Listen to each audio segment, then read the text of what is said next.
Praise the Lord. പുറപ്പാട് പുസ്തകം 9-ാം അധ്യായം 1 മുതൽ 35 വരെയുള്ള വേദഭാഗങ്ങൾ.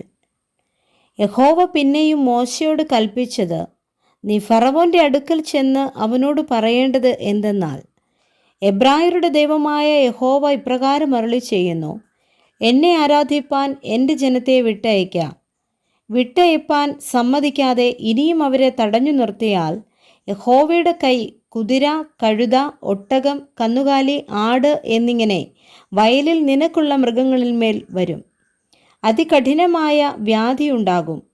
യഹോവ ഇസ്രയേല്യരുടെ മൃഗങ്ങൾക്കും മിസ്രയീമ്യരുടെ മൃഗങ്ങൾക്കും തമ്മിൽ വ്യത്യാസം വയ്ക്കും.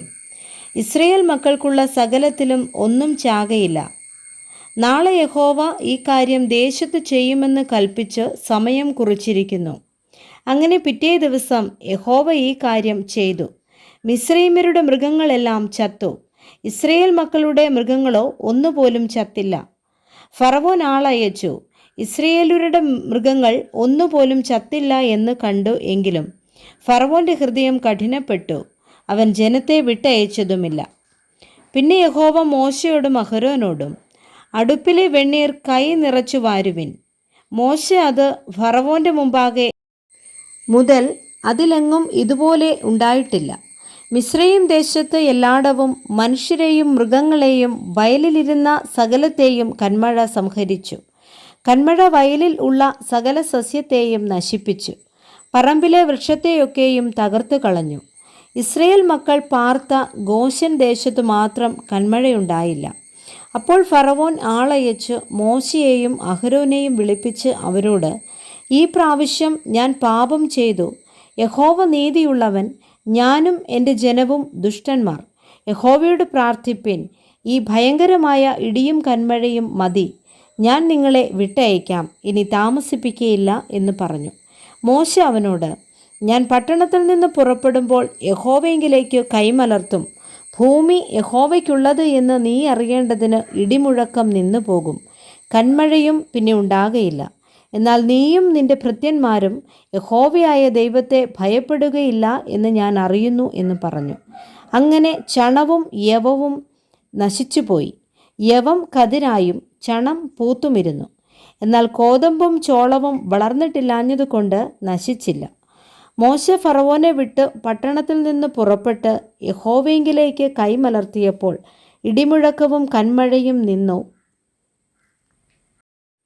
നാമം സർവഭൂമിയിലും പ്രസ്താവിക്കപ്പെടേണ്ടതിനും ഞാൻ നിന്നെ നിർത്തിയിരിക്കുന്നു. എൻ്റെ ജനത്തെ അയക്കാതിരിപ്പാൻ തക്കവണ്ണം നീ ഇനിയും അവരെ തടഞ്ഞു നിർത്തുന്നു. മിസ്രയീം സ്ഥാപിതമായ നാൾ മുതൽ ഇന്നുവരെ അതിലുണ്ടായിട്ടില്ലാത്ത അതികഠിനമായ കന്മഴ ഞാൻ നാളെ ഈ ദേശത്തു പെയ്യിക്കും.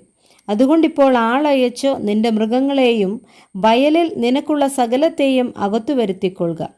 വീട്ടിൽ വരുത്താതെ വയലിൽ കാണുന്ന സകല മനുഷ്യൻ്റെയും മൃഗത്തിൻ്റെയും മേൽ കന്മഴ പെയ്യുകയും എല്ലാം ചാകയും ചെയ്യും.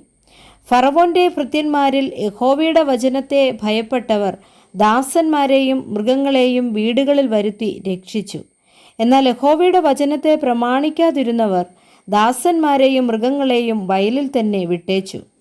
പിന്നെ യഹോവ മോശയോട്, മിസ്രയീം ദേശത്ത് എല്ലായിടവും മനുഷ്യരുടെയും മൃഗങ്ങളുടെയും മേലും മിസ്രയീം ദേശത്തുള്ള സകല സസ്യത്തിന്മേലും കന്മഴ വരുവാൻ നിന്റെ കൈ ആകാശത്തേക്ക് നീട്ടുക എന്ന് കൽപ്പിച്ചു. മോശ തൻ്റെ വടി ആകാശത്തേക്ക് നീട്ടി. അപ്പോൾ യഹോവ ഇടിയും കന്മഴയും അയച്ചു. തീ ഭൂമിയിലേക്ക് പാഞ്ഞിറങ്ങി. യഹോവ മിസ്രയീം ദേശത്തിന്മേൽ കന്മഴ പെയ്യിച്ചു. ഇങ്ങനെ കന്മഴയും കന്മഴയോടുകൂടെ വിടാതെ ഇറങ്ങുന്ന തീയും അതികഠിനമായിരുന്നു. മിസ്രയീം ദേശത്ത് ജനവാസം തുടങ്ങിയത് ആകാശത്തേക്ക് വിതറട്ടെ. അത് മിസ്രയീം ദേശത്ത് എല്ലായിടവും ധൂളിയായി പാറി മിസ്രയീം ദേശത്തൊക്കെയും മനുഷ്യരുടെ മേലും മൃഗങ്ങളിന്മേലും പുണ്ണായി പൊങ്ങുന്ന പരുവാകും എന്ന് കൽപ്പിച്ചു. അങ്ങനെ അവർ അടുപ്പിലെ വെണ്ണീർ വാരി ഫറവോൻ്റെ മുമ്പാകെ നിന്നു. മോശ അത് ആകാശത്തേക്ക് വിതറിയപ്പോൾ അത് മനുഷ്യരുടെ മേലും മൃഗങ്ങളിന്മേലും പുണ്ണായി പൊങ്ങുന്ന പരുവായിത്തീർന്നു. പരുനിമിത്തം മന്ത്രവാദികൾക്ക് മോശയുടെ മുൻപാകെ നിൽപ്പാൻ കഴിഞ്ഞില്ല. മന്ത്രവാദികൾക്കും എല്ലാ മിസ്രയീമ്യർക്കും ഉണ്ടായിരുന്നു. എന്നാൽ യഹോവ മോശയോട് അരുളി ചെയ്തിരുന്നത് പോലെ അവൻ ഫറവോന്റെ ഹൃദയത്തെ കഠിനമാക്കി അവൻ അവരെ ശ്രദ്ധിച്ചതുമില്ല. അപ്പോൾ യഹോവ മോശയോട് കൽപ്പിച്ചത്, നീ നന്നാ രാവിലെ എഴുന്നേറ്റ് ഫറവോന്റെ മുമ്പാകെ നിന്ന് അവനോട് പറയേണ്ടതെന്തെന്നാൽ, എബ്രായരുടെ ദൈവമായ യഹോവ ഇപ്രകാരം അരുളി ചെയ്യുന്നു, എന്നെ ആരാധിപ്പാൻ എൻ്റെ ജനത്തെ വിട്ടയയ്ക്ക. സർവഭൂമിയിലും എന്നെപ്പോലെ മറ്റൊരുത്തനുമില്ല എന്ന് നീ അറിയേണ്ടതിന് ഈ പ്രാവശ്യം ഞാൻ എൻ്റെ ബാധകളൊക്കെയും നിന്റെ മേലും നിന്റെ ഭൃത്യന്മാരുടെ മേലും നിന്റെ ജനത്തിന്മേലും അയക്കും. ഇപ്പോൾ തന്നെ ഞാൻ എൻ്റെ കൈ നീട്ടി നിന്നെയും നിന്റെ ജനത്തെയും മഹാമാരിയാൽ ദണ്ഡിപ്പിച്ചു നിന്നെ ഭൂമിയിൽ നിന്ന് ഛേദിച്ചു കളയുമായിരുന്നു. എങ്കിലും എൻ്റെ ശക്തി നിന്നെ കാണിക്കേണ്ടതിനും എൻ്റെ മഴ ഭൂമിയിൽ ചൊരിഞ്ഞതുമില്ല. എന്നാൽ മഴയും കന്മഴയും ഇടിമുഴക്കവും നിന്നുപോയി എന്ന് ഫറവോൻ കണ്ടപ്പോൾ അവൻ പിന്നെയും പാപം ചെയ്തു അവനും ഭൃത്യന്മാരും ഹൃദയം കഠിനമാക്കി. യഹോവ മോശ മുഖാന്തരം അരുളി ചെയ്തിരുന്നത് പോലെ ഫറവോന്റെ ഹൃദയം കഠിനപ്പെട്ടു, അവൻ ഇസ്രായേൽ മക്കളെ വിട്ടയച്ചതുമില്ല. Praise the Lord. വായിച്ച തിരുവചനങ്ങളാൽ കർത്താവ് എല്ലാവരെയും സമൃദ്ധിയായി അനുഗ്രഹിക്കുമാറാകട്ടെ. ആമേൻ.